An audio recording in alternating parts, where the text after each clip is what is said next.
Hopefully my desktop music was still playing. Oh, oh my goodness. Uh, okay, so I'm at a bit of a disadvantage today, because I'm trying to monitor with two screens like I usually do, but I actually need three screens. I have found, because we're gonna do something fun today. Um, but first, I have to have my usual banter. Like I said, I'm at a disadvantage, so chat is a little bit difficult. But let me see. Druid, I know Druid's here. Padma. Every time I scroll, it's like making people go away. Angelina. Spitska. Is this really you, or is this Eva pretending to be Spitska? We may never know. Las Vegas, hi.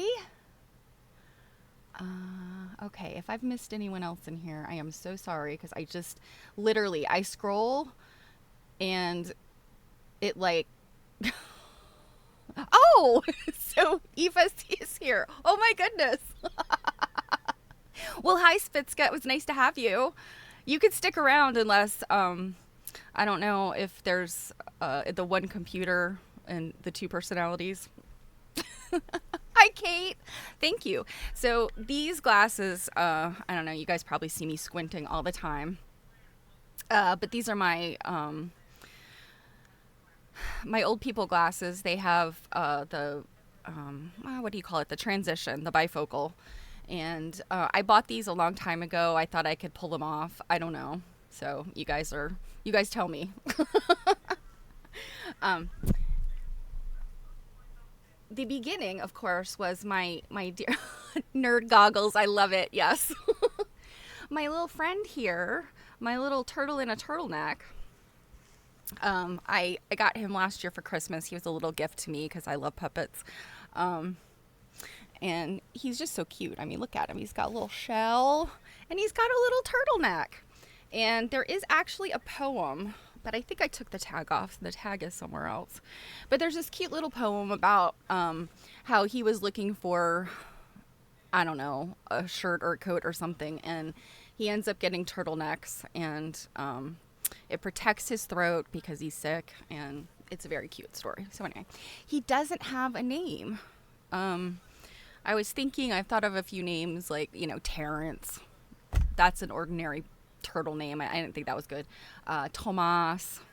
I don't know. You guys think on it. Let me know. It needs to be a T name, I think. I mean,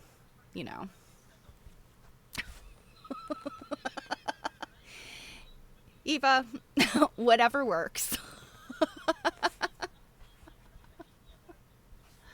So, oh, I told you guys about the nerd wax the other day, right? I brought it out. This is nerd wax. It looks like literally like a lipstick, but it's got, so like if you think about like really waxy chapstick, like minus anything greasy, it's just like very waxy. That's what it's like. And you just put it on the nose parts, and like they really do stick. So anyway, nerd wax. I'm real nerdy. You should have me do a sponsor. You should do a sponsorship. I will advertise for you. I'm trying. Oh, Shelly. Shelly is an interesting one.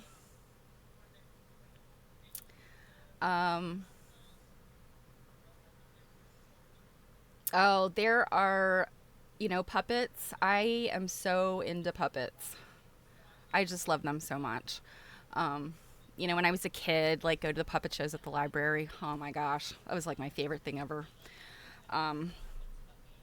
Oh, and Mary said, so whatever you guys were doing, I assume all of you were there on Tuesday night. Whatever you guys were doing, I did not peek. I did not listen. I didn't even look at the chat. So whatever you guys were doing when Mary made me like take off my sound and like hide the screen so I couldn't see, I was putting on a puppet show with the turtle. And oh, Angelina, that sounds so much fun. That sounds like so much fun. Assuming that maybe you're tutoring younger kids, but if you're tutoring high school and college students too, I think puppets are good. um, so when I don't know if Mary said she took some screenshots or some clips when I was doing my puppet show. I was waiting. The turtle was actually wearing an accessory, and I have to tell you the story of the accessory. So you guys know I buy a lot of sewing stuff, just hordes of sewing supplies and stuff at auction, and usually they're like a big box of jumbled stuff, and it doesn't cost much, and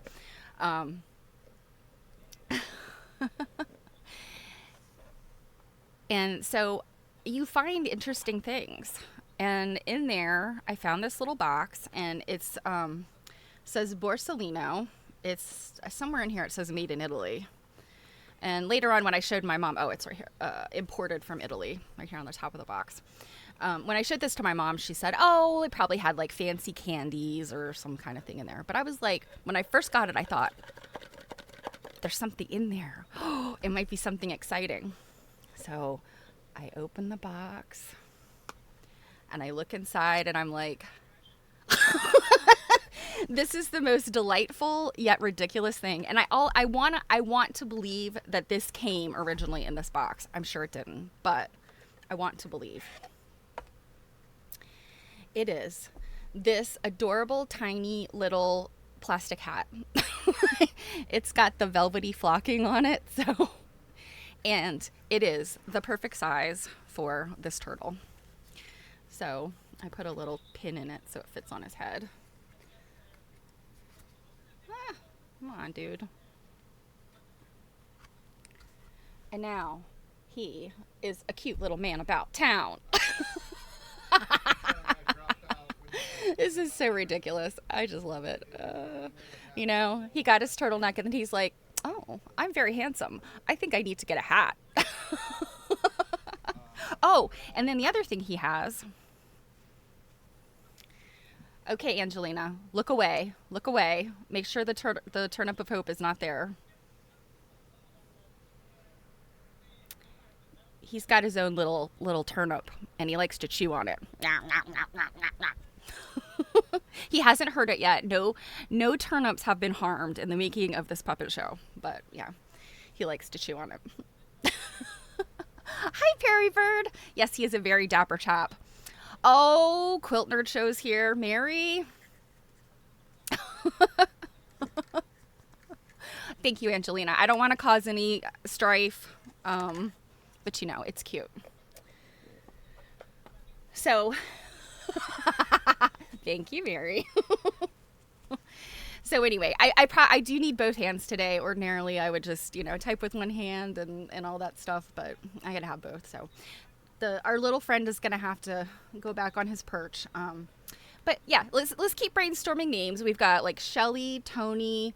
If I missed anything else, put it there in the chat. Keep reminding me, because yeah, I'm flying kind of blind, because what we're going to do after I do some Dr. Dunton hijinks is I have to minimize everything. So I'm going to be a little bit interesting today. We're trying new things. All right, turtle, go up there. So I talked about nerd wax. I talked about silly hats. I got a birthday card today, and this tugs at my heart a little bit, but I have to share it. Tyrell. I like that too. When you get older, sometimes you have friends that send you, birthday things, but these days it's like I get my birthday greetings on Facebook, or people email me or text me, and that, I love that. They don't have to do that. When you're 29 and I don't know how many months. It just seems ridiculous to make a big deal about your birthday. I don't know. But my grandmother and a family friend always, without fail, sent me birthday cards. And they always arrived either on my birthday or a couple days before. My birthday is Saturday. My grandmother died before the pandemic, so I don't get that card anymore. But I do get the card from our family friend, and I didn't want to cry. But she is kind of going through some stuff right now, so I just had to put it out in the world, like what a wonderful person she is, and share this funny card. So this is the card. It's a Hallmark card. It says, "You're not getting older, you're getting hotter."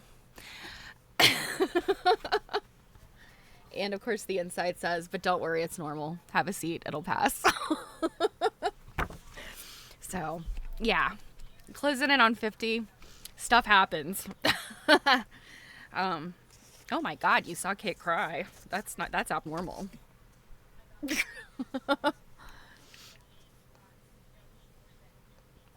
Oh, thank you, Druid. But yeah, my mom sometimes gives me a card. Sometimes she buys it and forgets to send it. My mom is kind of ditzy like that. So probably one day I'll get some hoard of cards from my mother, like for 20 birthdays. So what we're going to do today, I will give you that sense of anticipation. I'm going to read you the Dunton thing I promised the other day, which is so funny and ridiculous. Dunton, when he does his creative writing, I mean, it's brilliant. And that's what, thanks, Eva. Actually, assuming you all come to the Quilt Nerd Show on Saturday, you will be able to wish me a happy birthday, because it will be my actual birthday. So, let's see. So, I'm going to read the thing, Dr. Dunton thing, and then we'll switch over to, I don't know if you could see it in the title, Quilts and Cats. I got it to work. I think. I tested, and it seems to be working okay. When you look at all the Twitch setups and they tell you, "Oh my gosh, you guys are inundating me with awesome emotes. I love it." Oh, Mary, got all the good ones. But when you go to set up Twitch things, if they always have gamer instructions, and that's something that Mary and I kind of skip over a lot, because we're not really like gamers, but I told you guys I found a game that is so about me. Like, this game, I can't believe, like, I have the board game, and I don't know if I can reach it. It's the cutest board game ever. It's on Amazon. I looked the other day. It's called Calico, if you want to look it up. It was one of those board games they did a Kickstarter for. And I think that those board games, when those companies that do those gameplay things, when they do the Kickstarters and, they make the money that they project that they need, they make some really good games. I mean, we're not talking about like, flimsy toy store junk. We're talking about, like, they'll have game pieces that are like really thick, nice cardboard, and they'll have all kinds of little doodads and things that all go together. And Calico is no exception. They did I think a really brilliant job with that game. But anyway, the online version, the game online is identical. It's got a couple little quirks. Thank you, Eva. It's got a couple little quirks there. It's in beta, so this isn't something that you can go like play right now. And I only have until the 25th for this beta version. Fingers crossed that they'll let us keep doing beta. I don't want to get into the details of how software development works. I did work in a quasi gaming environment for a while, and so I understand like what they're doing. Yeah, Eva, it's the the game itself. I think the game itself, the actual physical like tabletop game, it's been around for a while. So I don't know what they had with the Kickstarter. I didn't get it through Kickstarter, so but anyway, the gameplay, the way it works is the same. So anyway, I'll give you more details about it when I'm done with the Dunton thing. But think about it this way. If you've got a sewing project with you, this is going to be that day where we like just sew and chill. Because when I tried to sew, I didn't get any sewing done. I ended up just talking to you guys. Because it's hard to like look at your sewing and also look up. So, but today with this game, I'll be able to do that. So I think that this is my chill out sewing, I think is going to be this game. So fingers crossed that it comes out like officially very soon, because I do want to play it. It's so much fun. It's very like chill. And anyway, so are you ready for some Dunton? He is so ridiculous. When I had put off reading this thing just because it's not quilt related, and I, it just it didn't seem important. But I finally read it, and it's just so ridiculous. Two people actually sent me this, so I got it both from one of the library archives, where Laura Richardson's stuff is kept, because he sent her a copy of this thing, and then I got a copy of it from Shepard Pratt. He apparently put this thing out in 1933, and it was for the hospital social service. So he wasn't actually at oh, cool, Eva. Okay, that's awesome that it has a Canadian. That's cool. That's something that I've I mean, I know like shipping is so ridiculous from the US and Canada, and I do not understand, because no water needs to be traveled over. I mean, to get mail to you guys, it's just a matter of driving north, but for whatever reason, there's that ridiculousness with the postage. So that's good to know that there's a separate distribution in Canada. That always makes me feel better, because I feel bad like talking about products that you can't get but in the US, because it'll cost you money to get it. So this publication Dr. Dunton has put out is called Making Spinach Edible. And I believe this is part of his series on Dr. Dunton and child rearing. He doesn't appear to have been much of a good child rearer himself, because his wife did all the parenting. As far as I can tell, Dr. Dunton wasn't around much when his children were young. They did have very privileged lives as children of a doctor. They went to private schools. Hi, Maro Dim. Thank you for coming by. It's going to be an exciting afternoon. So anyway, yes, Angelina, well, it does involve eating the vegetable, but it involves some costumery for the vegetable. So I think you'll like it. But anyway, so he has all these ideas about child rearing, and honestly, after reading some of the stuff, it's not crazy stuff. It's actually a little bit forward thinking. Now, the spinach part, not so much, but he actually had a very strong belief that children should go to kindergarten. I guess back in the 20s and 30s, like, kindergarten wasn't necessarily a thing, I don't think. I mean, I know even my husband, he was born in 1970, the kindergarten he went to was optional. Like, his mom could have just kept him home and then enrolled him in first grade. By the time I came along, the school that I went to, kindergarten, I don't know that it was necessarily optional. It was highly encouraged, because you're starting the socialization with 5-year-olds. I was actually 4 when I started kindergarten. But what Dunton believed is that if a person suffers from an organic mental illness, that they can start being monitored as very small children. And he felt that kindergarten would be a way to, start looking at kids in these sort of gentle environments before they're getting into hardcore, rigorous, like, learning. And so I thought, like, kindergarten was good. It was about, you supposedly hadn't learned to read yet. I knew how to read, basic reading. But, you do all that, like, kindergarten stuff, and they're really evaluating you. So, at least back then. So I think, and when I say back then, I mean, like, when I was a child. I don't know what the kindergarten for kids before, in the 20s and 30s, I don't know what that looked like. But anyway, I thought it was really cool that he had this very forward-thinking attitude about, like, putting children in social situations where they can be evaluated and kind of know, like, are they struggling? Do they have problems? Unfortunately, and I think I've mentioned before, the biggest part of his psychiatric research outside of occupational therapy. Occupational therapy was separate, but he did do hardcore psychiatric research on, at the time it was called dementia precox. We know it today as schizophrenia. And I guess what's unfortunate is what we know now, and it might have come from some of his research too, is that schizophrenia usually doesn't show up until people are a little bit older. So taking a kindergartner and going, hey, little kid, is there something wrong with you? That doesn't come out like that early. But anyway, I still think it's a very good thing, to get children and start socializing them.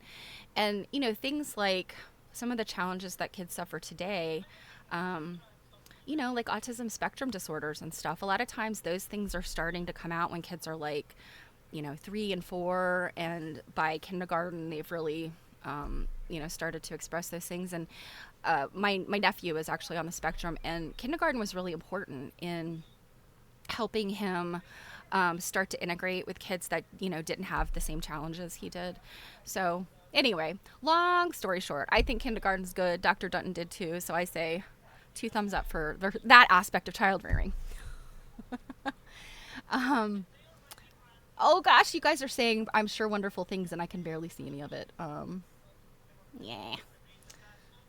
The chat paused due to scroll, ruins it all. So, okay. It looks like there was some gift subscribing. Oh, La Sueca, thank you.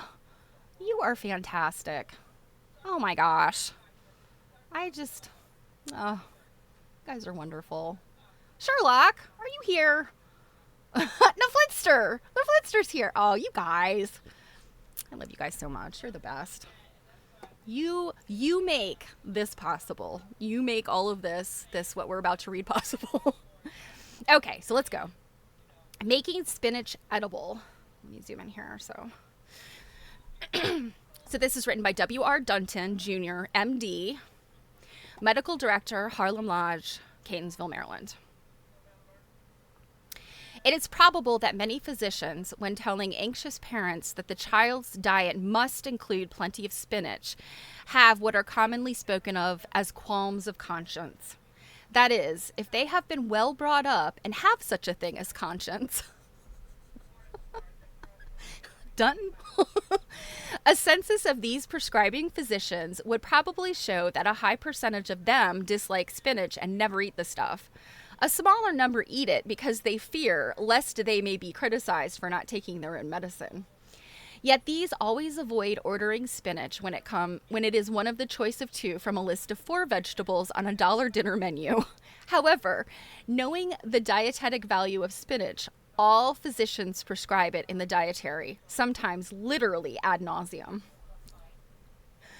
Despite its dietary value, it must be admitted that ordinary spinach is rather tasteless and unpalatable. My apologies, Angelina, if the turnip is offended by its friends being called tasteless and unpalatable. Grinding it up and mixing it with cream sauce helps to overcome this. Flavoring with vinegar helps materially to make it somewhat tasty. But children, as a rule, dislike sour and acid foods. Their lemonade must be thoroughly sweetened, and it is rare that they enjoy sour pickles until puberty. Even at that time, Even at that time, it is probably the idea that eating pickles will produce slimness and melt the too conspicuous plumpness of adolescence that causes young girls to eat pickles, rather than a real fondness for sour things.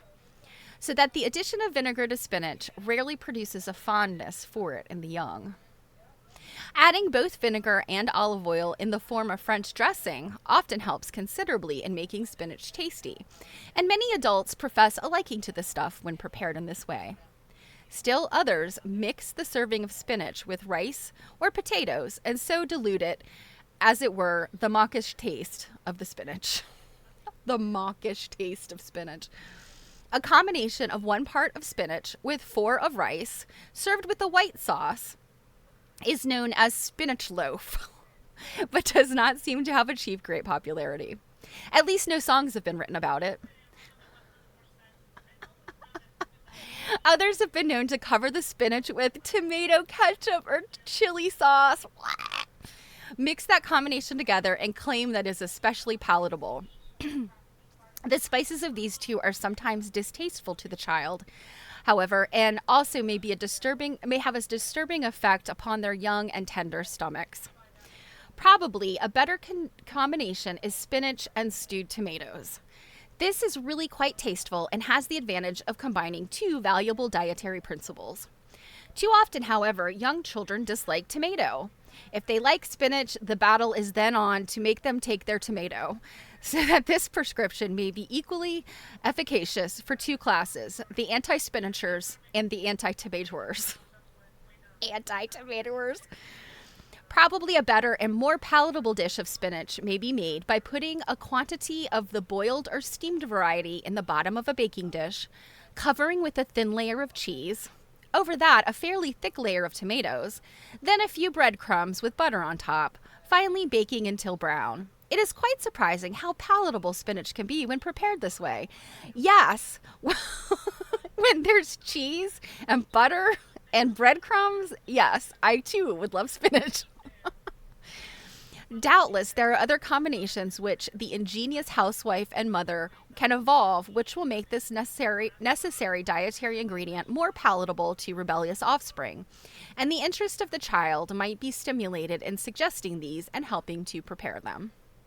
While the child's aversion to spinach may have been caused by a gritty introduction to this viand, or viand, I don't know how to say that word, it must also be borne in mind that this aversion may be fancied rather than real. A little playmate may have said, "That horrid spinach! Oh, how I hate it!" In order to be in fashion, the child may have adopted this same mental attitude. The child's mother can usually overcome such a condition by the exercise of common sense and tact, possibly by suggestion of the experimental research as noted above. Almost all children like pretty things, even the very young, and novelties in the arrangement of food undoubtedly appeal to them. The animal cookies or the gingerbread man or woman taste much better than those that have been cut with the conventional form of dough cutters, such as circles and squares. If a generous portion of spinach is laid on the plate, a smaller portion of potato placed on its center, and still smaller portion of mayonnaise or creamed carrots placed in the center, we have what may be called a daisy without undue strain upon either our own or the child's imagination. So too, a portion of mashed potato may be formed into a hollow rectangle filled with spinach, one or two small carrots laid in front, and we have the two horses pulling a load of hay to the barn, for which, of course, the child's mouth must serve. Changing his role quickly, without change of costume, the child then becomes a giant and devours horse and wagon also. Of course, if he has been given evidence of strong cannibalistic instincts by biting his little sister or the furniture, this sort of play must not be indulged in too seriously, and it may be better to put the horses in the barn rather than have them devoured by a giant. The idea of being a giant appeals to the majority of children, and it may be possible to stimulate them to eat spinach, drink milk, or take other food by a good sales talk on the possibilities of becoming a giant by following the prescribed diet. There is much happiness for the mother and a closer rapport with her child if she comes down to this play level and becomes her child's companion rather than his boss during the trying time of inducing him to eat his spinach. Is that not the best? Dr. Dunton. So I feel like, oh my goodness, you're allergic to spinach? Oh, is it like I don't know, there's so many things in spinach, like the vitamins and the phytonutrients and I like spinach raw. I like spinach salad. I like spinach cooked in things. I don't like the idea of creamed spinach. That makes me like, yeah, iron, yeah. But you know, my husband and I were actually talking about this the other day.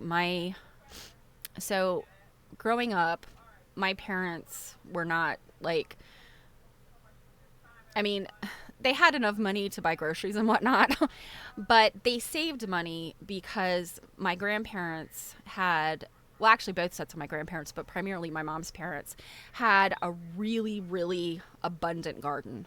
My grandfather, I mean, his ultimate goal was one day to own a little farm, a little farmette.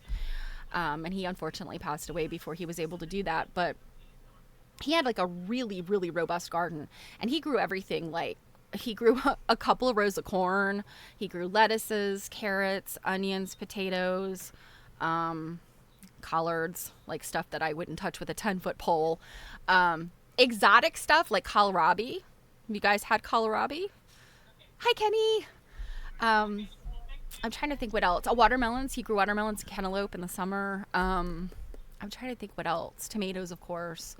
All kinds of stuff. And and radishes. He would grow like little fun things, like, little baby carrots and things that like they would let me go out and pick them. So anyway, I did not eat grocery store vegetables probably until I was in high school.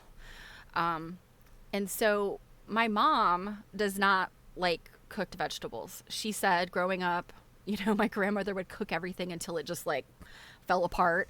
And she's like, I cannot eat, that kind of, mushy vegetable. So growing up, I ate a lot of raw vegetables and salad. And I never really had things like, nobody really had to like make the vegetables palatable to me. Like, I just ate them. But they never grew spinach, and they never grew Brussels sprouts. And so things like that, I just never ate until I was older. I was probably out of college before I had a Brussels sprout. So anyway, that I don't necessarily like a vibe with this whole spinach is awful thing. I think it's good on a lot of things. So anyway, I think probably a lot of people have, this aversion to certain vegetables just because of something that happened in their childhood. Like, they were forced to eat it. Like, don't leave the table until you eat this horrible thing. So yeah. And, raising my child, I learned how to like roast things and make them, taste okay without like cheese and butter and stuff on them. But yeah, my son, he still has an aversion to a few things that, we made him eat as a child that I think, you learn these things. The parenting you think is good, and then it ends up being kind of questionable or bad.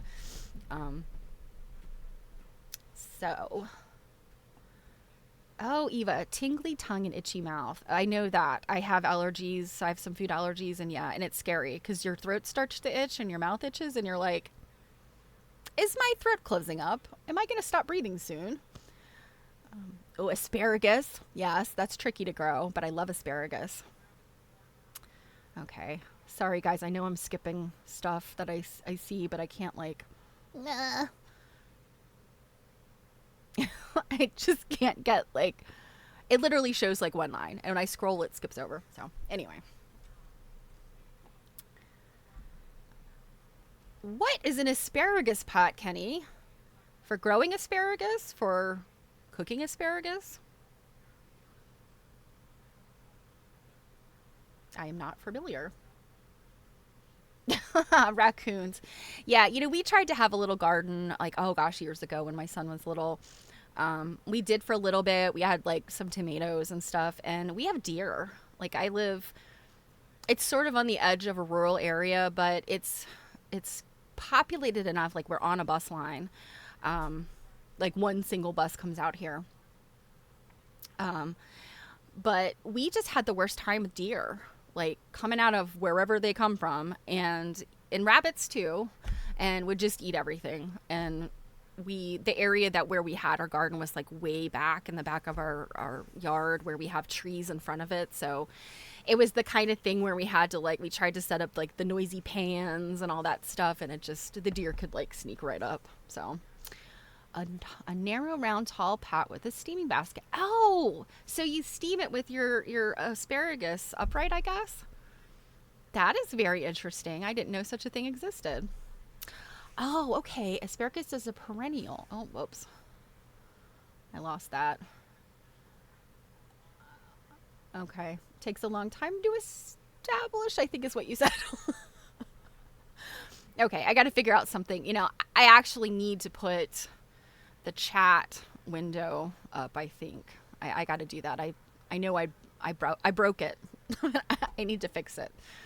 Are you guys ready for quilts and cats? I have waited long enough.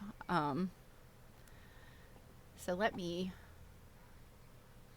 Okay, fingers crossed. This is gonna work.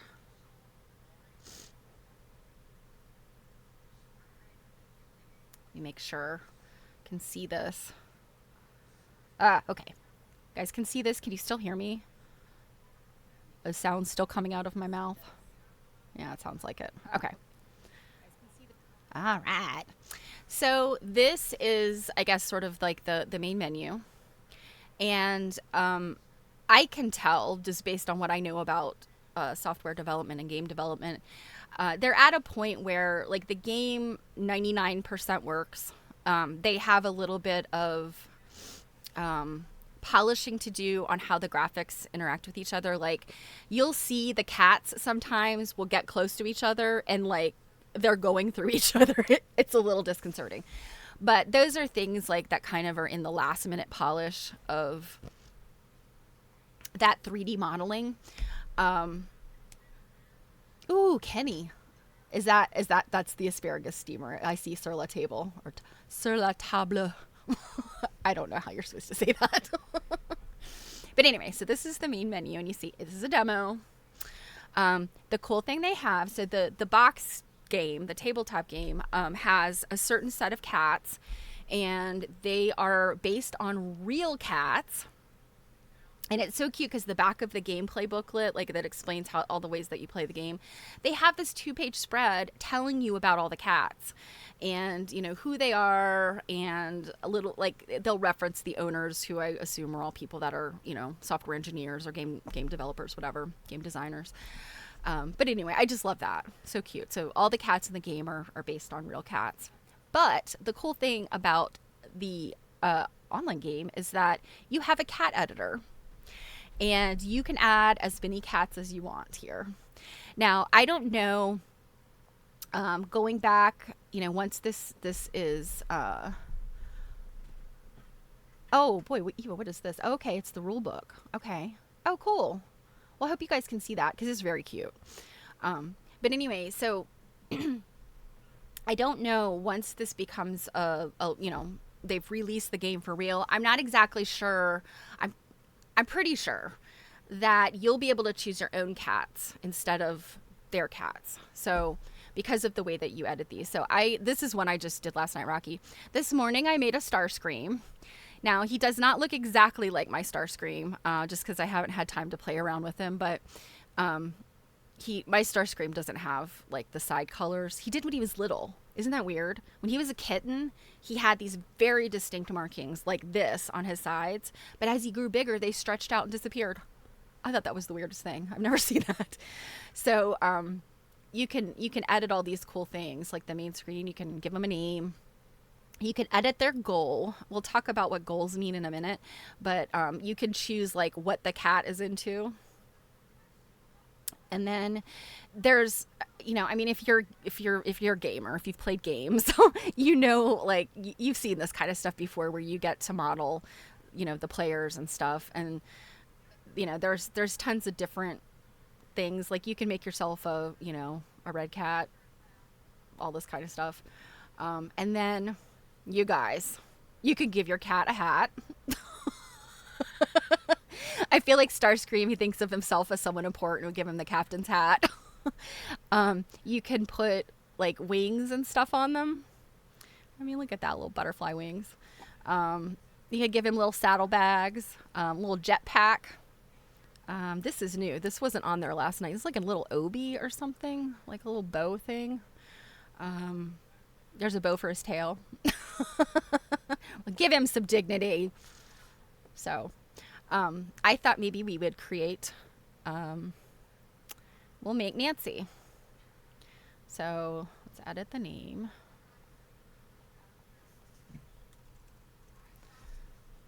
Accept. So let's give her a goal. See, Starscream has this one. We will give Nancy... we'll give Nancy that one. All right.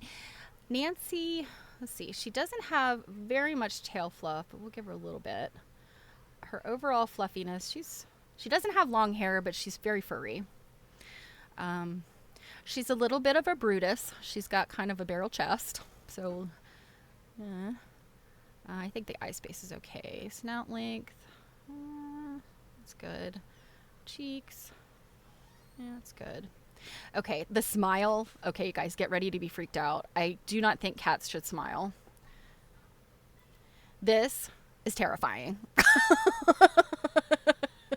That cat is up to something. So we're going to take away the weird cat smile. Her ears are a little bit smaller and less pointy.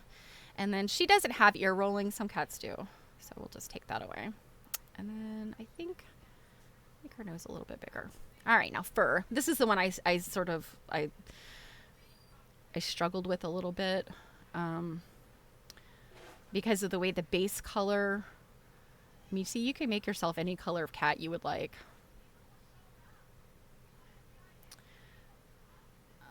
You change all the brightness and saturation and stuff. Let's see what this does. So then you have these patterns. And this was the part I was really struggling with. She's a calico cat. So I thought, this one kind of looks like her. This one's probably better. And then you can do a second pattern on top of that.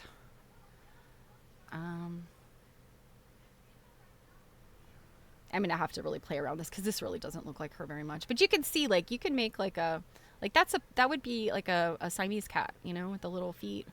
They really thought this through, you know.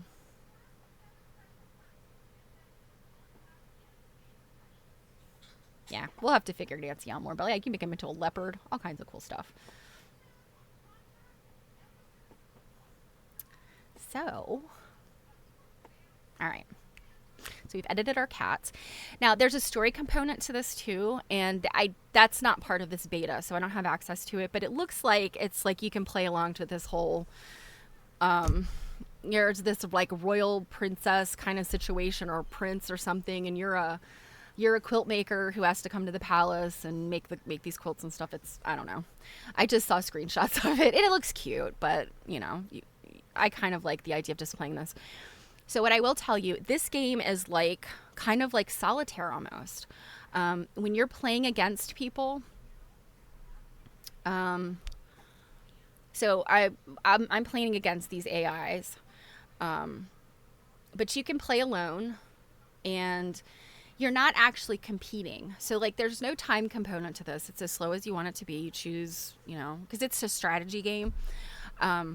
And I kind of like that aspect of it because you can look at what the other people are doing. You can see their quilts, but you're not in any kind of competition. You're competing with yourself. So I like that aspect of it.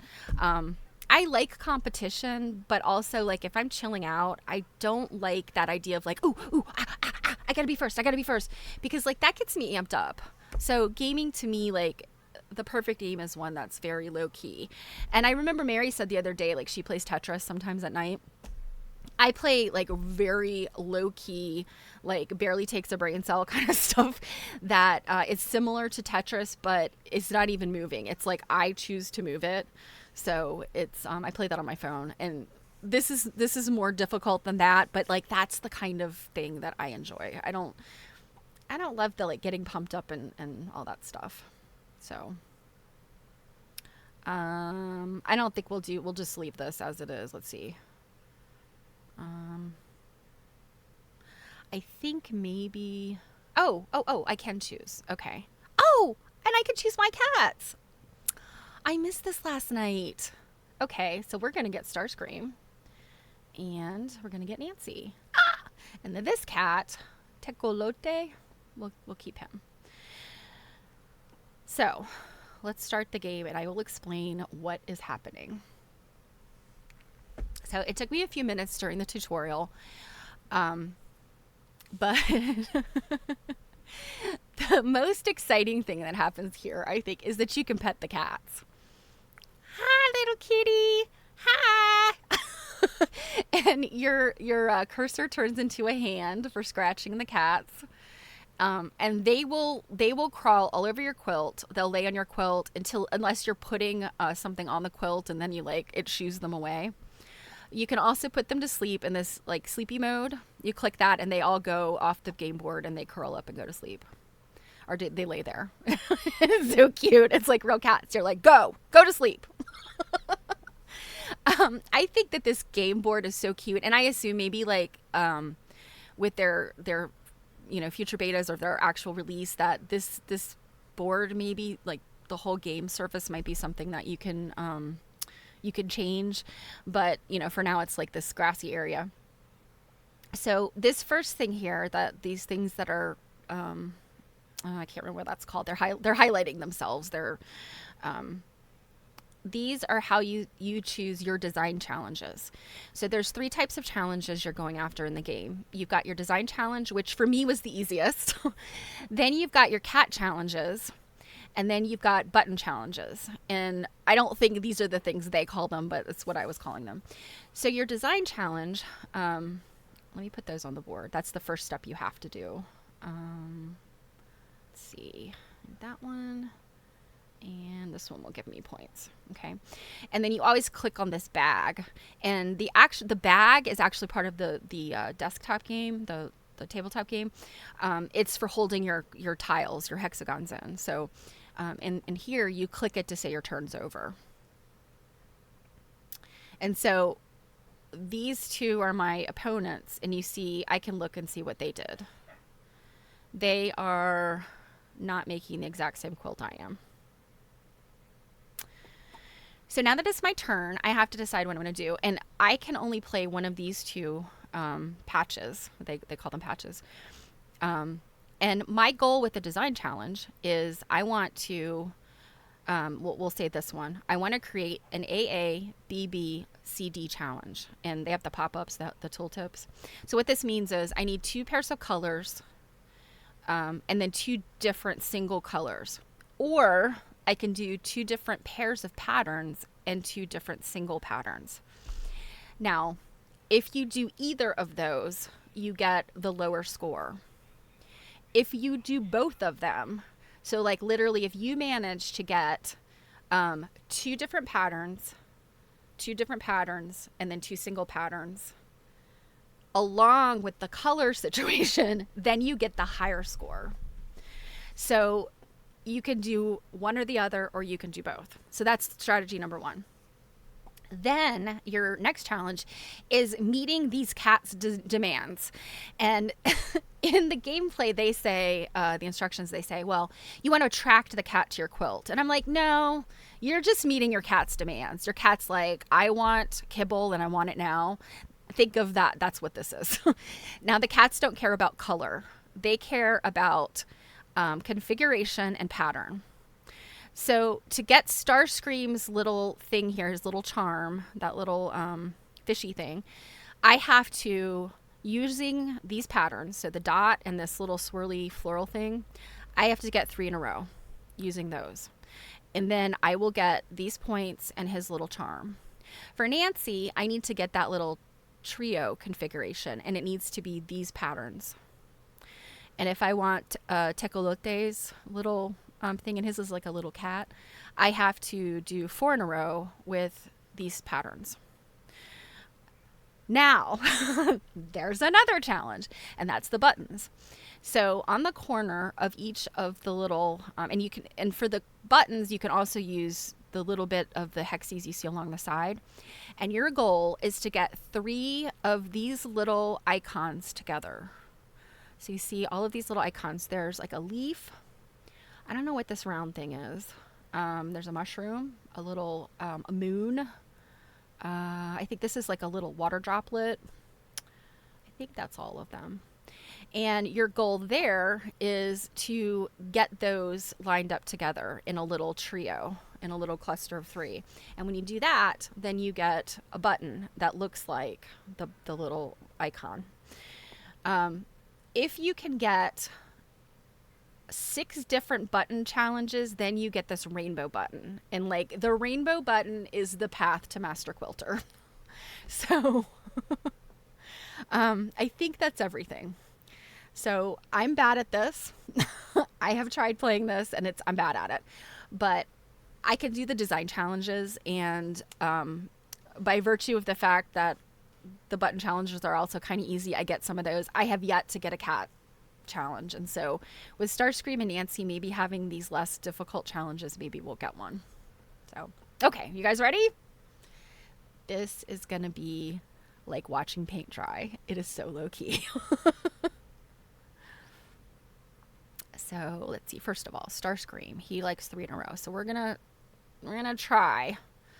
So I put that one there, and you see it like stitches it in, and then I have to choose one of these, and this is like picking one from the bag. I think I'm gonna go with this, and then I click the bag, and now it's somebody else's turn. They are cats, so they're reaching down and scooping those up. Okay, so I'm going to try to go for a cluster of the green ones here so I can get the button, and then I'm going to try to go for a cluster of the blue ones here. Oops. And this is the thing I think is maybe another beta issue, is like you have to get these, like if you kind of don't, like it wants to snap back, so you kind of have to find the sweet spot to drop these. What do I want to do next? So you see, like I want more blue and green, and I do have one blue, but there's no green over here. So my strategy then is I'm probably going to use 1 or 2 of these colors to start working on these 2 challenges. I'll take a yellow.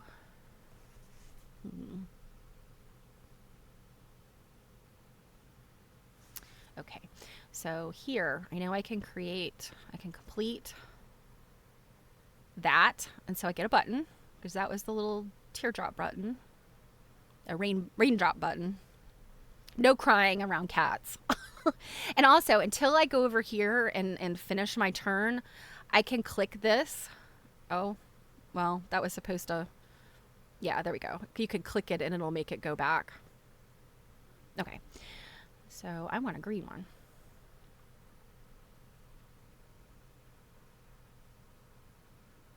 Okay. Now I'm going to go for another button.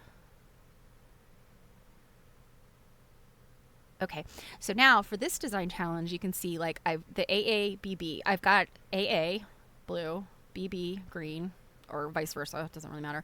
And then I need a C and a D. So that means I don't want another light blue. I don't want a green. I want 2 different colors. So like yellow and like purple would be good. So like that should be my next choice. But the other thing to think about is like, what do the cats like?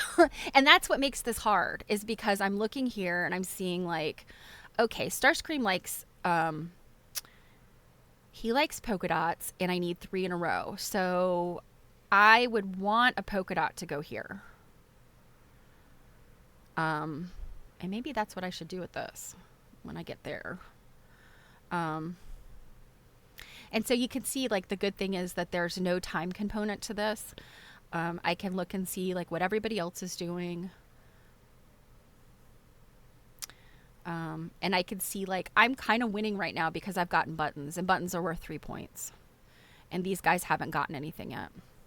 And when I hover, I can see, like, what they've got on their little playing hand. This is called your hand, but it's like the little play mat. I can see what they've got. Yeah, so... You guys, what do you guys think about this?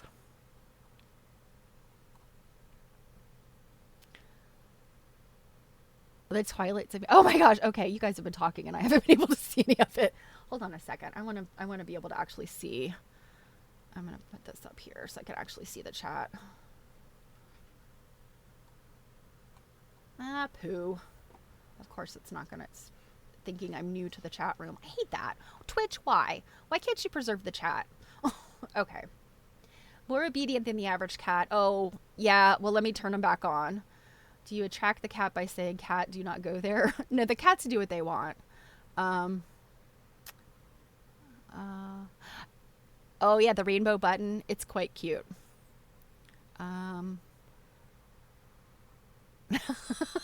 No pets unless Spitzka counts.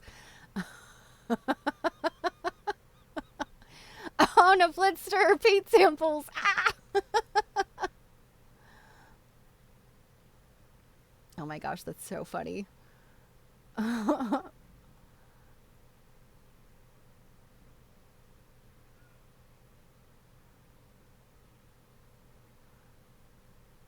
So yeah, like this is the kind of gaming I like to do. And I'm sure like the people of Twitch are like, or the gamers of Twitch are like, really? This should be the nap stream because it is like so. I mean, it's like solitaire, right? It's got that aspect of it. There's it's very, yeah. So this is it, and I like once you get this board filled up. So the tabletop game comes with like a little score pad, but what I like about this is it'll do the score for you at the end, and it'll put it all together, and then it awards these little trophies and stuff. So honestly, I'm kind of partial to this because I don't have to do any scoring, and it just does it for me. So yeah, I mean it is cute, isn't it? I mean, okay, so let's unleash the cats. This is true, Eva. I have watched people that watch stuff where I'm like, really? I mean, I don't want to, I'm not trying to judge other people, and I'm not trying to like, say anything bad about any other streamer. But sometimes streamers are doing things where I'm like, I don't think I want to tie up my screen with that. I usually like, especially when I'm researching and writing, I have a bunch of stuff across both my screens. Like, and so to take up a screen watching somebody like 3D printing, when Mary and I went to TwitchCon last year, I met a guy in one of these little breakout sessions. They had these little classes, and I went in and was in this breakout session with a guy, and I was like, well, I'm not a streamer. I support a streamer. And this is what we do. And then the other guy's like, well, I do 3D prints, and my original idea was to like teach people how to do 3D prints. But he's like, I've gotten really into like some big builds, and so I literally will have my printer going, for 12, 24 hours. So he's like, I put a camera on it. And he's like, I am shocked sometimes. I go and look, and I'm away from my desk. I'm not paying attention to the stream. But he's like, I'll come back and there'll be like 50 people watching. I'm like, 50 people literally watching. I mean, a 3D printer is exactly like watching paint dry. So yeah, you're right, Angelina. I especially think during COVID, it's not so much craving the intellectual stimulation. It's just like connecting. There's another person there on the other end. And I can understand that, especially, if you're isolated or you're confined or you just don't like, because of COVID or whatever's going on in the world, you just don't want to go like be in a crowd of people. I've never been a crowd of people person. If I'm going to go to a party, I like a kind of party where there's like maybe 5 people just hanging out and having a little adult beverage and playing a game or watching something and just chilling. Like that's a great party to me. Something that's lively and raucous, I'm not interested in. And I really have to drag myself if like my husband likes concerts and things.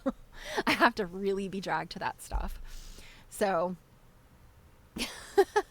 yeah, but so 50 people watching Quilt Nerd show when there's co-working going on. Everything Mary's got going on is interesting to look at and very funny, and she does cool stuff sometimes. So she will stop working at her desk and like do a little dance. So it's an act. But yeah, I love things like this. I just, when I played the beta the other night, when I got I think I told you guys, I got the email, you can, here's your product key and all that stuff. And I was like, ah, and I thought, oh, I'm going to play this and it's going to be like a giant disappointment or something, but it wasn't. It was just so delightful. So Mary does do the most in co-working. Yeah, and I know that, I don't want to speak for you, Mary, but I do know that that's probably why your co-working was a little bit more stressful than it should have been because you were entertaining. But true co-working streams where they're not trying to be entertaining is usually just music and you see a person at a desk.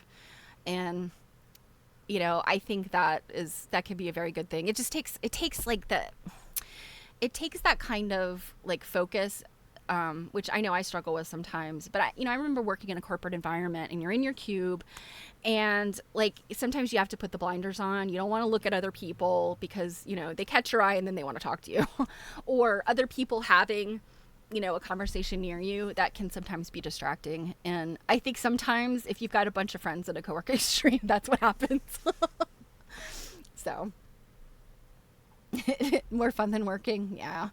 But sometimes I think like it's good. It's really good. And if you think about co-working like this as literally being in an office environment and like, you got to watch out for the boss. So if you're going to like do a dance or be a little chatty, you just have to like watch out for the boss. But the boss is you. So, all right, I'm going to keep going here. I gotta get Starscream. Oh, I have to pick my, let's see. What do I want? Let's go with that. And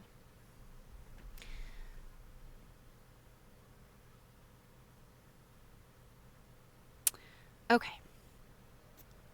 All right, I'm still trying to get Starscream here. We'll see what happens. I did it, you guys. I got Starscream. Look. So he likes this little swirly flower thing and he likes dots, and I got 4 of them in a row. Yay. So that's cat points. All right, so let's unleash the cats. We take them off of their nighttime and they will come now and they will walk all over the quilt. So I'm going to try another button challenge here.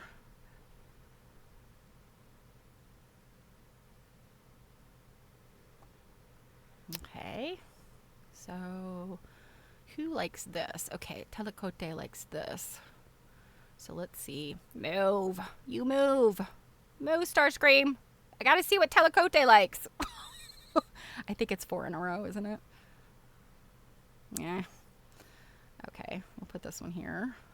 Come on. There we go. I also like when you hover over, it's like it's giving some kind of like measurement.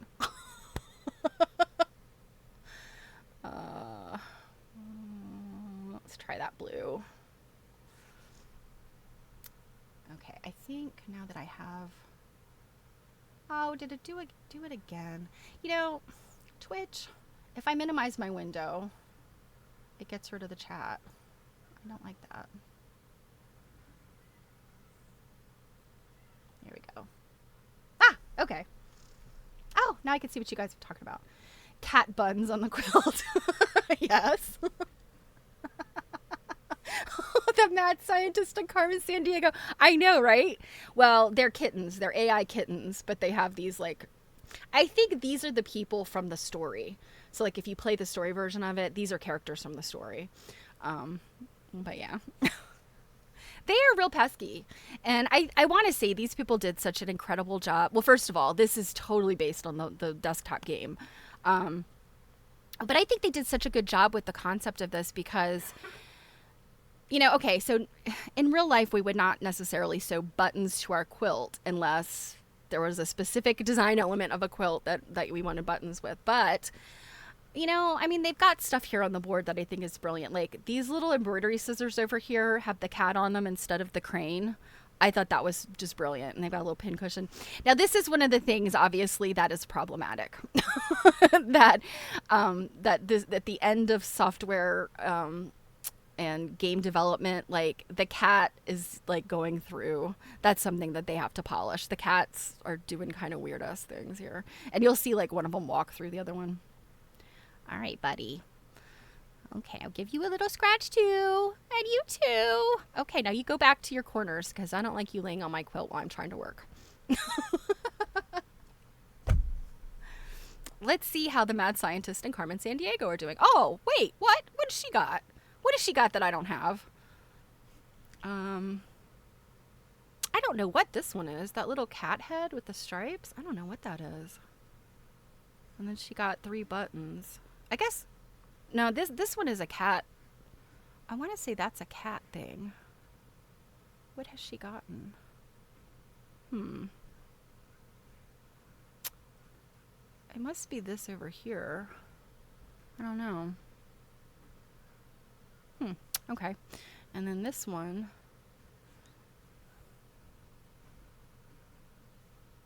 Okay, so she got Nancy right here. Okay. Yeah, she got the feather for Nancy. And that must be what this one is. Yeah, that's a feather for Nancy because Nancy likes the fern pattern. I could tell you the real life Nancy likes anything that's soft. The real life Nancy will sleep in stupid positions just to be laying on the blanket or the quilt that is on the couch. Okay. Let's see. What do we want to do next? Oh, I wanted to go for this. Put that there. So now I got a mushroom button.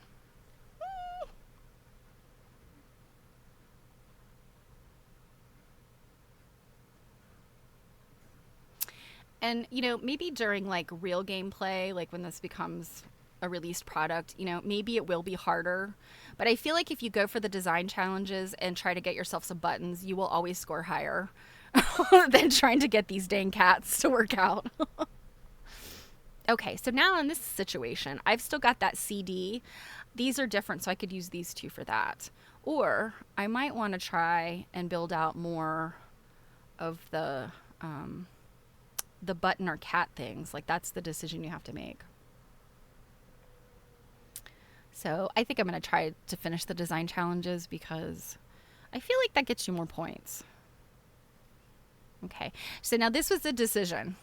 To put this one here means that it is going to fulfill this design challenge, but I got to look over here. Is it going to fulfill that one? And yeah, so this needs to be, I'm going to have to get another dark blue in either of these spots to fulfill that design challenge. And there is not one of those over here. Neither is there a purple. So let's go for this. And you know, on its surface, like that seems simple. You're like, okay, I need 2 pinks, 2 blues, 2 purples, or I need 2 blues, 2 greens, and then 2 other colors. And that's simple in itself. But when you're going for the buttons and the cats too, like it can get so complicated. And I love that. You know, it's like, I guess once you get the, you know, the muscle memory, I guess, of doing these design challenges, then you, let's see, what do I want to do? Then I guess you can, you know, you get stronger at the other stuff. Let's see, I gotta finish that. The purple one. We'll go for the purple one. Oh, and the other limitation it has, so like this is an example I can show you. I've already gotten the button for these 3 right here. If I put this one here, it's not going to give me another button. I would have to do a completely whole new purple to get a new button. So I think I'll finish this design challenge with a purple. And then you see what it does. When you finish the design challenge, it'll go through and tell you, like, you did it right. Here's how. And then that changes into, like, there's actually they're little cats printed on there. It's hard to see. So this one, I got 5 points for the proper configuration. Yeah, so I got the points for the design challenge of 4 different colors. So 2, 2, 1, 1. I didn't get the higher score because I didn't get the pattern in there too. See, like I have too many polka dots. So that's what makes it difficult, right? Okay, what now? See, I'm done with that. Let's go for another green one.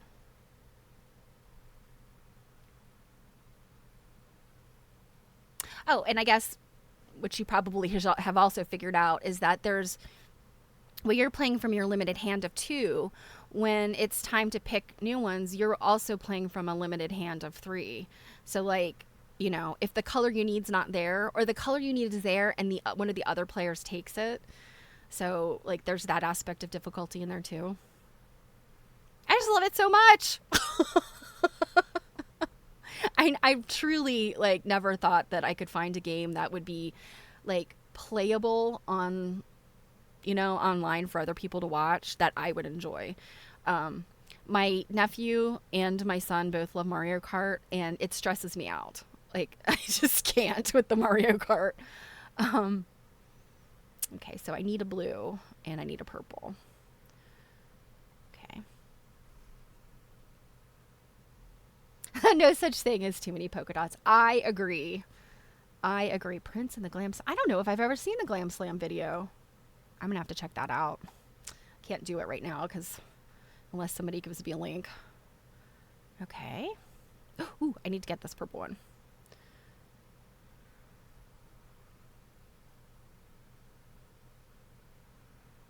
The other great thing is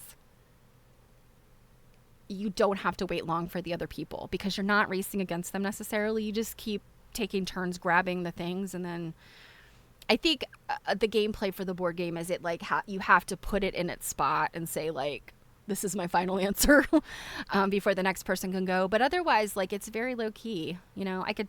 This would be so good to play like, you know, with younger kids, with a family, because there's not that aspect of competition in there. You know, unhealthy competition. Okay. All right. I need that. Oh, Eva. I'm guessing this is it. All right, hold on a sec. I'm going to do that one. And that'll be a button. Look, I got the button. Let's see. I have to go for... I have to figure out what color that should be. Let's take that and we'll... All right, let me see about this video. Oh, yes. Okay, I know it. I know what this one is. More powerful than you.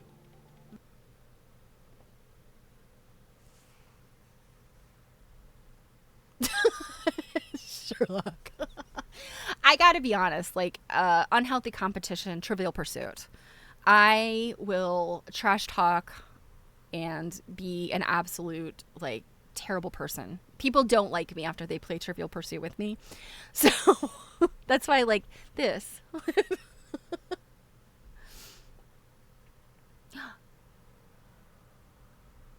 Oh gosh, my video went funky for a minute. I hope you guys can still see me. Oh, Board Game Arena. Interesting. Okay. I don't know if I know that one. I'll have to check that out. Let me open that in another tab so I can look at it later. I'm gonna look at Prince again. I wonder. Now I can't show you guys the Prince video because of this. Oh yes, I do remember this. I have seen this. Lots of pokey dots. I truly agree. Like you, it's a cool board game. You know, like the Game of Life and Monopoly. As a child, like I had some friends who were very vicious, and so Monopoly always ended up in tears. And I would play Life with my uncle, and he's not that much older than me. So he'd be like, he was in high school, like when I was in elementary school. And so he'd sit down to play Life with me, and he would just be so mean. And so it was awful. But you know what I like are, oh my gosh, why am I going to forget? There's these games that you can get, and I've played them on the Switch, but you can actually play them here, I think. And then other people can play along. They'll basically get it's like a code that when you start a game, you know, as the game master, I would start the game, and then give the code and the other people can just play on their phones, which is really cool. I wanted to look at that too, because now those are competitive, but they're also fun things. Like there's some trivia stuff. There's, you know, sort of games of logic and things like those are fun. Jackbox. Yes. Thank you, Eva. Yes. Jackbox. I think I have the Jackbox party pack of like, I don't know. It's like 2 or 3 party packs back. But they're so fun and they're silly. Like there's, I'm trying to think. I can't remember any of the names of the games, but like there's one where you're sort of playing like, it's almost like Password, you know, like you as the game master, you know, the thing you're talking about, and the other people are trying to figure out like, oh, is it a, you know, is it a person, is it a place, is it a thing, is it, you know, they're doing 20 questions and then you're like giving these clues and they have to figure out what it is. And it's a lot of fun and it's really ridiculous. So hopefully maybe we can do that. Is it Telestration? Maybe. There's another one too though that's like that. I don't know. You guys know I'm bad with names. But yeah, so fun. And I wanted to look at, because I think like this is on Steam. And this is where my gamer ignorance shows. I just don't know enough about this stuff. I said something about my Steam account to my son. He's like, "You have a Steam account?" I was like, "How else can I get this game? I have to have Steam." Thank you for coming, Mary. It was so good to see you. I'm glad you could stop by and get to see the quilts and the cats. I look forward to seeing you on Saturday. Mwah, mwah, mwah. Oh, yeah, Codenames. I've played Codenames too. Yeah. Anyway. So I like games that are, you know, don't require a lot of hand-eye coordination. Okay, what am I doing here? What am I doing here? I want that one. All right, so I've committed. These other two have to be that light blue. So get that. That. Well, I'm going to get that. Oh, no! I didn't want that.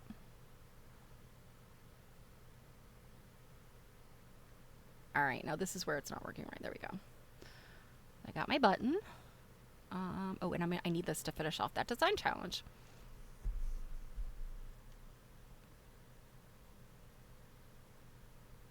Easter vibes, I know.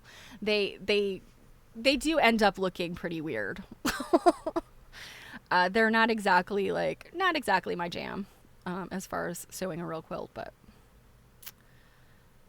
all right, so now I've completed the 3 design challenges. So the rest of this would be to figure out, like, can I get any more buttons or cat challenges? And so, like, here's Starscream. He likes polka dots. So I should choose a polka dot. So I can put it there.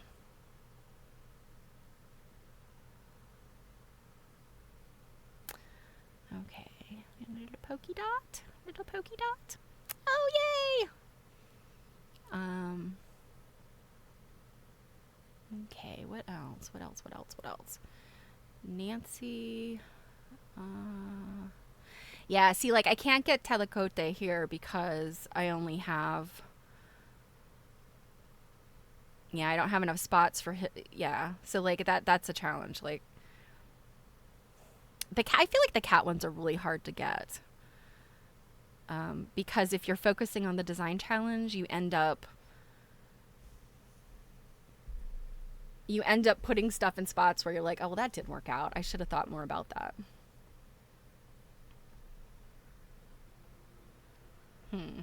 Okay. So let me pick. I could probably go for another Starscream. He's always pestering me anyway. Okay.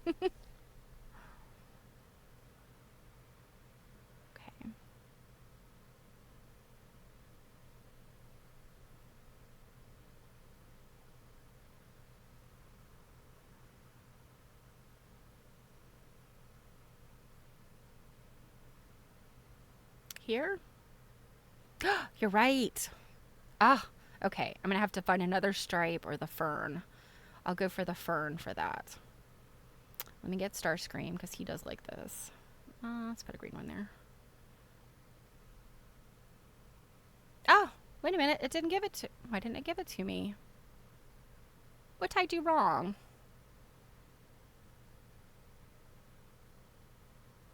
Hmm. Right? Oh, no. You know what? This stretch right here, this one was part of his. I screwed that up. Well, duty. Okay. Let me get this, and that'll go for Nancy. See, that's one of the things to look out for is unhealthily competitive. Sherlock stripes. Okay, now we get a Nancy. But see, look how well I'm doing. These AIs are dumb dumbs, and I am gonna go ahead and guess that they make the AIs a little bit dumb dumb during the beta play, so that you know you're not getting frustrated. So okay, so what can I do here, if anything? Probably nothing. We will just grab a random color. And I guess there's a little bit of that strategy too, even though you're not competing. You could look at other people's quilts, their boards, and say like, I know you need this to complete that. I could take the one you want. So I guess there's that aspect. If you really want some, some evil, you could do that. Okay. And now we're done.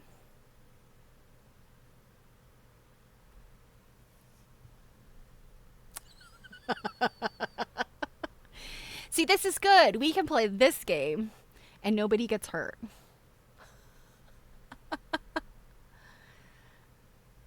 Okay, it's taking forever. It usually does this faster. Probably because I'm overpowering this machine. Dude, look what I got. I'm a master quilter. And I think you get the master quilter badge because you win. So first of all, you have to have the most points. And then I think if you do all of the challenges. So I've got cat tokens, button tokens, and the design goals. When I played it right before the stream, and the problem there was I didn't get any of the cat tokens, so I couldn't get master quilter. So, and in the tabletop game, master quilter is like this gigantic hexagon. So, I don't know what preview is. Let's find out. I don't know what that means. I guess to look back at what everybody did, I guess.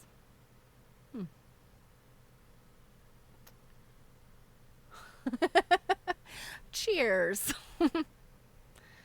So, but yeah, and yeah. So the like the graphics of the cats has a little bit. Let me see if I can reach. Move my little.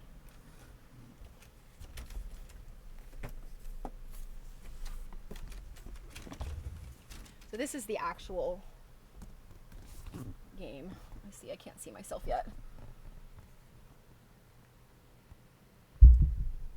So you can see like this is really, really cute. It's this little kitty, and he's so cute. So the online cats leave a little bit to be desired, but I can say, having worked in a quasi gaming environment, my last corporate job, I worked for, it was a training company, so like we created online training for companies, and we worked for a lot of unions and construction industry type of training. And that's a real challenge in the world of education and corporate, or organizational training, is most of those, like the trades, a lot of what they learn has to be on the job, and there's some liabilities to that. Plus, there's things like what's called high steel. So if you're working in the construction industry where they're making tall buildings, so like skyscrapers, that kind of thing, commercial buildings, sometimes people find out they can't do it because even though there's all of these safety aspects, like you're nowadays you're not going to fall off a building unless you're not following the safety rules. But some people find like they can't be that high up, and they end up like the company ends up wasting money hiring them if they haven't done that kind of work before and know that they're, it's usually an apprenticeship. So they know they cannot apprentice for this. They've got a fear of heights, and it's like, too late.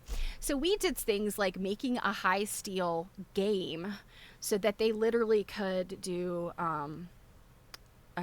virtual reality, put on the VR goggles and literally like walk on something like a post that's been laid sideways, like a square post, and it mimics the feeling of walking on a steel girder, and with and you've got your VR on. And so that's the kind of stuff, like there were actual gamers that created this stuff, and so the apprentices would walk along this thing, and they're seeing what looks like a cityscape, fall on the ground kind of stuff, and it was so very cool. And they would be able to play that game and decide this is not the apprenticeship for me. And then like nobody's wasted time and money. So that was like one of the really cool aspects of what we were doing. So when you create something like that, there's like all of the code that goes into it, and that's the gameplay. So like, if I pick this thing and move it over here, what's going to happen if I hover over this thing? And it like compounds itself if you're talking about VR or AR. AR is another aspect of it. So if you've got your VR controllers and your goggles on, like if I look this way, what's going to happen? If I look this way, if I move, so there's all those aspects. There's the physical environment and the like all the code that interacts with all the things. And then you've got the actual on-screen graphics. And those a lot of times are kind of like, we want those to look nice. We want them to be like, they look good. They're very well developed, and they don't do weird things like walk through each other. That stuff usually comes at the end, after you've gotten through the betas and that that your game works. So that's where they're at in this. I think they've probably got just a little bit more polishing to do because it works really well. The only thing that I said, I gave them the feedback, and again, this is probably, this end problem and not the game problem, but I was having trouble placing the patches. If you don't like move them in the right sweet spot, it wants to snap back instead of dropping down on your quilt. But otherwise, like the gameplay is great, and I really didn't find any bugs other than things like cats walking through each other. So do you guys think that you would play this game? I'm just curious. I mean, you guys have all said it's cute. Would you find this kind of game like relaxing and, that you could play by yourself or with other people? I'm just curious. I mean, no shame if you're like, no way.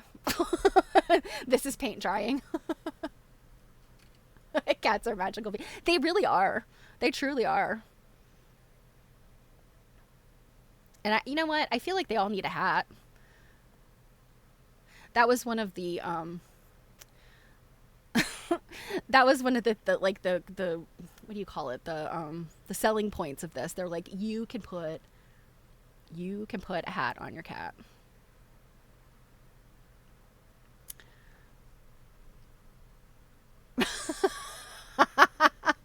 Last Weka, same.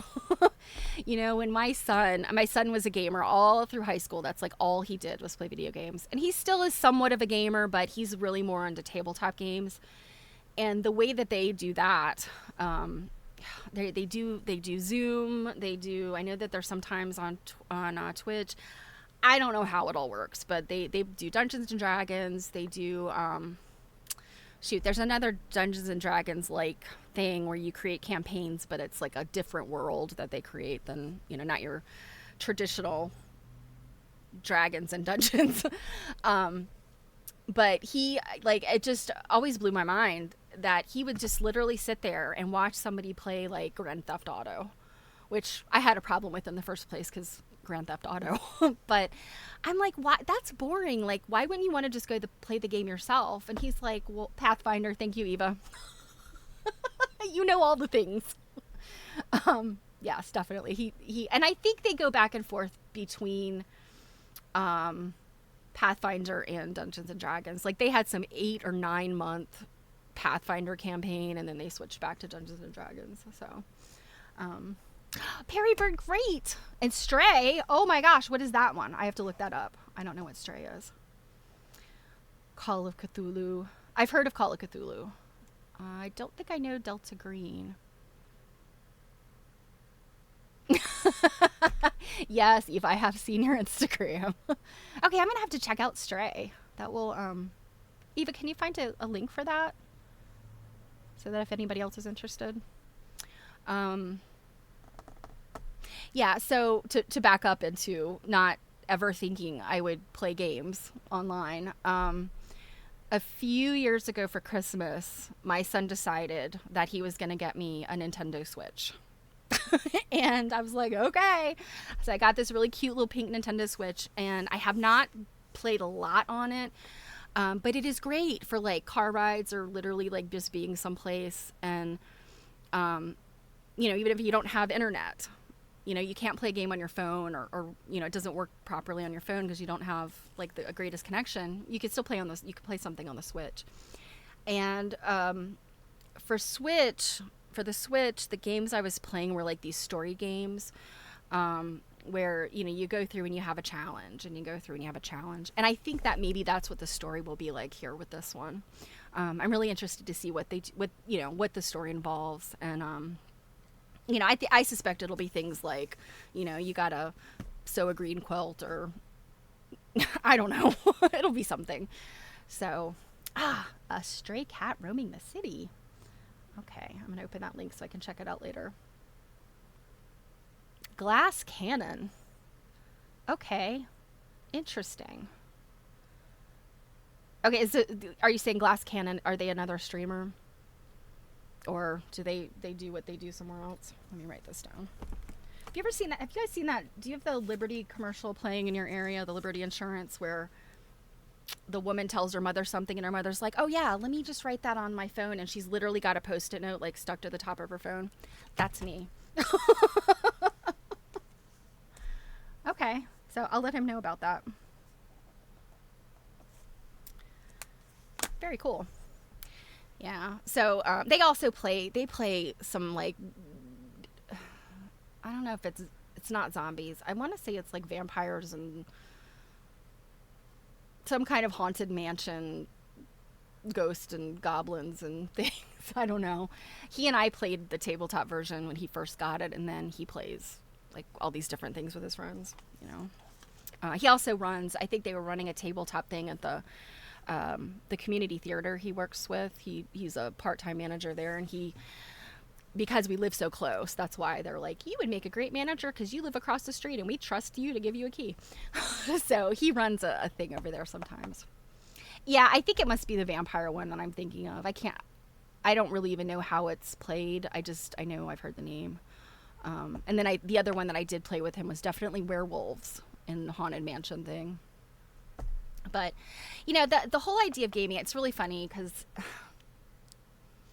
I sit here like telling you guys, like, this is so crazy that, you know, that I find myself here playing and thinking like, this is so weird. I never would have seen this, right? But training, my actual profession for, like, let's see, when did I get into training? 2005 is when I went from human resources to training. And at that time, of course, you know, we were doing some online training. I was getting into design and development, but it was mostly like stand-up facilitation, still, like, you know, in a room with people. But then, you know, pretty quickly, things were, you know, 2005 into the teens, things were rapidly progressing, and a lot of companies wanted to add, you know, an online component. So, you know, this kind of stuff makes a lot of sense. And gamification is the other aspect of this that, you know, of training, not games, but of training that we have discovered, you know, as a profession, that people, whether they're, you know, children learning or people in a corporate setting, that the aspect of gamification is really good for training, especially when it's like this, on your own kind of thing. So, Sherlock, I am so glad you stopped by. It is so good to see you, and hope to see you on Saturday. And have a lovely afternoon. Yeah. So I don't know. I babbled a lot about trading. But I have no idea how much this is going to cost. That's the other question I have. I know some games are pretty expensive. I know when I bought Mario Kart for my Nintendo Switch because my nephew and son demanded it, and I still cannot play worth a crud. But that was like, I want to say just for the Switch it was like $65, and I was like, oh damn, that's a lot. I know that there's all of the development and that goes into developing games. There's a formula for how much that they have to sell them for, or nope, not sell. They don't sell you games. You license a game. This game was sold to me. This game I'm licensing if I, when it is released. So that's the tricky thing about online games, is you never really own it yourself. You're licensing it. But anyway, I don't know what the licensing fee for this one's going to be. I mean, it obviously has a very intelligent and complex, code behind it based on, the way this game works. So, and I know they've been working on it a while, because at first, for whatever reason, Mary's already gone, but I know it was one of those things, the algorithm showed it to me, because all of a sudden I'm messing around with Twitch a lot, and the algorithm already knew I was a quilter. So the algorithm went, we're going to show you this. And I was like, oh my God, I don't know what this is, but I'm going to have to tell Mary about it, and blah, blah, blah. Well, then I forgot about it for a really long time, and I'd check back in on it, and I would see, like, on Steam, it would still say, release date of fall 2023 or release date of 2023. My guess is they're shooting for probably, like, end of the year / Christmas. I don't think that, this game seems to be, like, in really good shape. Like, this beta version is, like, almost, to me, from my perspective, what I know, looks like ready to go, but I can still see there's some things they need to tweak, and that takes a little bit of time. So I could see, like, maybe a Halloween or Christmas release on this, depending on how much work they have to go. But shoot, I lost my train of thought, what I was saying. Oh, anyway, so I don't know how much this is going to cost. I will certainly buy it, because I will scrape together. I do not borrow or steal from the Dunton fund, but maybe I'll ask for it for Christmas or whatever. But I will get this no matter the cost. But yeah, it kind of stinks when, you want to play a game with other people and it's like, ooh, that's out of my budget. So perhaps I'm going to write to these people, because they do seem to be like a small, very cool company.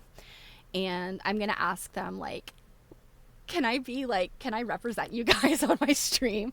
I'm sure there will be other streamers that will pick up on this just because it's cute and fun. But, like, I am a card carrying crazy cat lady, and I'm a quilter, and I have just this year become a streamer. And I really feel like that is a match made in heaven, and that they should sponsor me. So you guys will have to promote that and talk about how fun it is to watch me play this game, and really get it out there. While I'm waiting for Nerdwax to also sponsor me, and trying to think, like, what else do I consume a lot of? Smith GlaxoKline. I love chapstick. I'm silly, I know. Yeah, I know that there are more board games with cats. Yeah.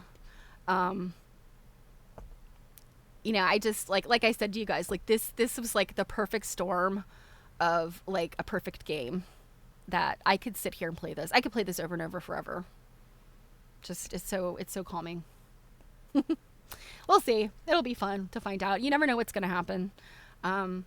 If you had asked me last September, would I be speaking at the American Quilt Study Group, I would have said, you're crazy. But in a week and a day, I'm going to be giving a lecture there. And that blows my mind because I've been a member for 2 years, but did not really think that the silly little Dunton research I was doing would, could stand up to what the other folks there work on. But with the encouragement I got and some suggestions, it like, I could do it. And, who knows what will happen. So, when do I stream next? Well, as we're closing in here on 2 hours, I do need to toddle off and do some things. But I will stream next Monday at 2 p.m. Eastern Time. I think everybody who is here live knows this jam, but I stream on Mondays and Thursdays at 2 p.m. Eastern Time. Most of the time I am reading from old quilt texts and learning about that stuff, but I am absolutely certain that this is going to become a part of my stream too. So next game we need Boop. Oh, okay. I'm going to have to look that up too.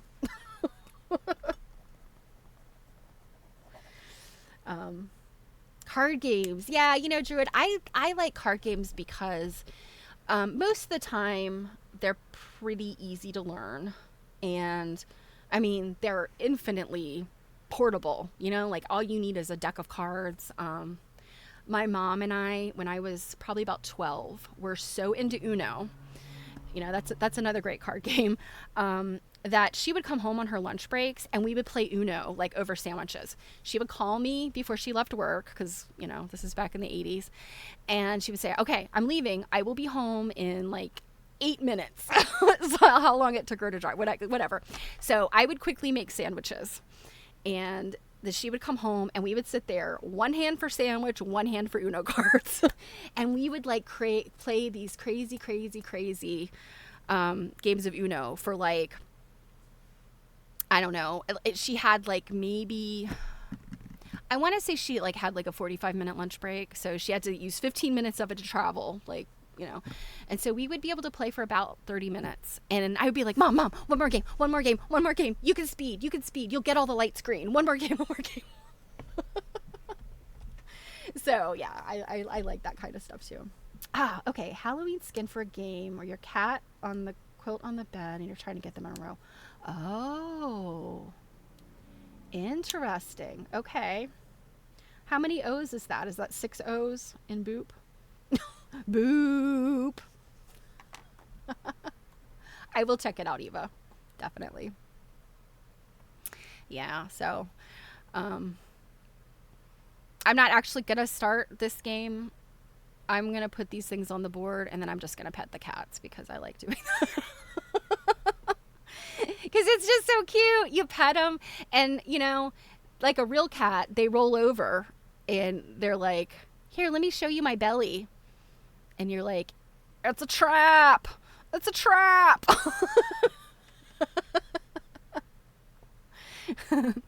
See, Nancy in her cute little hat. She's just going to go to sleep right on the quilt.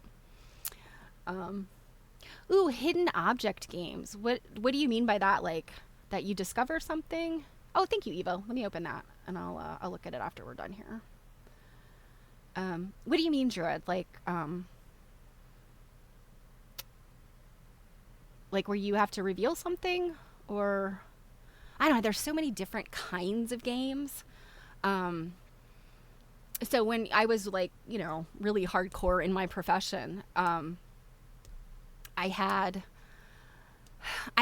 did a course through this guy named, he went by Tiaji, and I cannot remember his name. He's Indian, and he has since passed away. I want to say he passed away, might have been, I think it was before the pandemic. Older gentleman, but he had been in the training industry for a really long time. And he was like the guy who was into gamification before anybody ever knew a darn thing about gamification. And he had all these brilliant, like classroom type games that were really great for adult learning, but also that you could tweak aspects of them to make like games for kids, for, K through 12. And his name is Tiaji. And I remember like looking through this stuff, and in my mind, I wasn't thinking about the gamification aspect of like how that is attractive to people. I was just looking at the fact like this is fun, this is engaging, and I don't know how many of you have ever worked or currently work in a like a corporate sort of team environment. They're always trying to get you to do team building, and you're always like, oh, let's do an icebreaker, and that stuff just gets so old after a while. And I always think it's nice to do something that's kind of fun and engaging and has a point, like just to do whatever. Let's all stand up and like hula hoop. Like, what's the point of that? I mean, yeah, it's good to get a little bit of physical exercise when you're in the middle of a classroom because, 6 hours of sitting and listening to an instructor is really boring, and you need some stimulation. So, we would do, things like that, like, get up and move around. But some of the things that they would have us, when I was working on curriculum that was not mine, that I didn't design, we ended up doing stuff that was just dumb. Like, it either didn't like connect with like what the point of the training was in some logical way, or it just like people were just like, this is stupid. So I was always looking for ways that would be clever and fun, and then directly went back to the training, like there was something that connected with the training, and that's difficult. But going into online training, that you have so many more options because of the way that you can award badges and you can have like little celebrations. And I was really surprised when I learned about gamification and found out that people really respond to gamification. I mean, I too am kind of like, well, I got all my training done. I have the badge. Or I am a master quilter. I won this game. People really like that. And I discovered, I think I told you guys that my son, this past summer, he took this sales job. And I was like, dude, no, this is not going to be good. I was so worried for him because I think, and again, I'm like projecting. And this is so hard to do when you have kids. As of you that have kids, you have this idea for them that like your fears and desires are their fears and desires, and that's not the case. And that's a hard lesson to learn as a parent. But I'm thinking to myself, like, sales can be so demoralizing, and sales is hard. You have to talk to people, and I'm not good at that. But he said to me, he said, Mom, I'm an actor. He's worked in community theater and he's done improv since he was 13. And he's like, I'll be fine. This is just like an acting challenge. I just, and if I discover it's so bad, I can always look for another job. So I'm like, all right, whatever. He has taken to this job in a way that I never expected. So he does like the acting aspect of it is like, he's got to put on this fake smile and have the conversations with people, and he's always like coming up with these different strategies. He's like, if they have a dog, I approach the door, and if the dog's at the door, I say, oh, I love dogs, can I pet your dog? And he's like, that's always like this great icebreaker, and people like, they don't want to slam the door in your face if you're like loving their dog. So he has all of these strategies. And then he said to me the other day, he was they have goals every day that they have to meet, and that's demoralizing for me because a lot of times, you think about goals and there's so many things that can get in the way of your achieving a goal.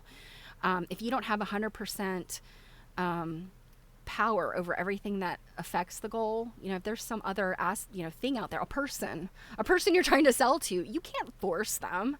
And so that's an aspect of, a goal that, my goal is to sell something to you, but you don't have to take that thing. So that's demoralizing to me. That's why sales is just like ick to me. But he's like, oh, no. I had to get 5 today, or I only had to do 3 today, but I got 7. Like that totally gets him like fired up. And that, I mean, literally, this child is almost 26 years old. It has taken me that many years to realize this about him, that he would thrive in an environment like that for these reasons, that he gets to act and he gets to, like, it's a game. Like, oh, lost my gut. The thing about having kids is it's the hardest job and it's the most rewarding job. And I'm lucky I still have all my hair because I would have ripped it out years ago. Yeah, it's just one of those things. Like if you've ever been in, if you've ever been in a crisis situation and you were able to rise to the occasion, and you're proud of yourself, like I had this bad thing happen to me, but I dealt with it and I took care of business and I'm okay today. Like that's what raising kids is like, except you're doing that every day. Sometimes multiple times a day. You're like, you got a crisis I have to deal with, and you love your kids. So that is why I had one, because I cannot deal with that with more than one child. I get it. It's challenging. Oh, Eva, yes. That is why he likes tabletop, because there is like this like immense aspect of all of these like acting and striving, right? you know, he embodies some goblin, and yeah. There's all of the numbers and the ratings and stuff that go in there. Oh, that's very nice of you to say, Lasweka. I often think of all of the mistakes I've made as a parent and think like, well, I probably should have put more money in your therapy fund, but this is where we're at. So, oh, well, it is closing in on 2 hours here.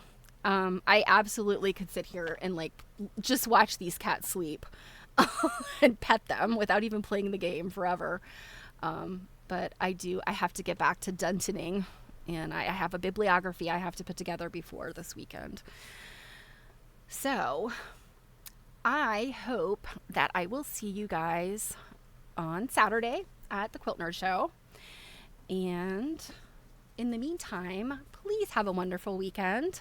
It is Friday Eve, so I hope, I know some of you, I can't remember, is it Lasweka? Is your Fridays really on Monday? I can't remember who it is. But yes, today for most of us is Friday Eve, and I hope you have a most wonderful Friday. And I hope you can come on Saturday and celebrate my birthday on the Quilt Nerd Show.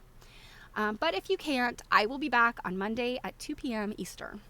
And I'm not gonna do a raid today, but we'll do a raid on Monday. So thank you guys so much. And I love you bunches, and y'all are just the best. You're the best friends. My Cake Reads friends and my Quilt Nerd friends. And I love you guys very much. So yes, join us in following Kenny. So if you're not already following Kenny, please follow Kenny. Kenny, if you are into quilting, Kenny shows actual quilting on his streams. And he is here on Sunday nights and Wednesdays. And I believe I know Sunday nights are his quilting night, and he does some gaming on Wednesdays, and he sometimes has some other pop-ups. So be sure you follow him to find out when those are. So, oh yes, I'm sorry, Sunday at 7 p.m. Eastern is Kenny. So again, love you guys bunches. I will see you on Saturday. Mwah!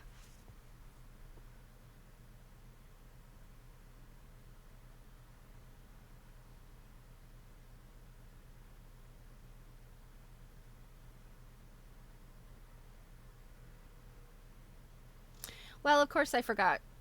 My outro is not in here where it should be. I had actually created an outro, and I think I accidentally deleted it. So, okay. You're just going to have to live with me shutting down the stream. Love you guys.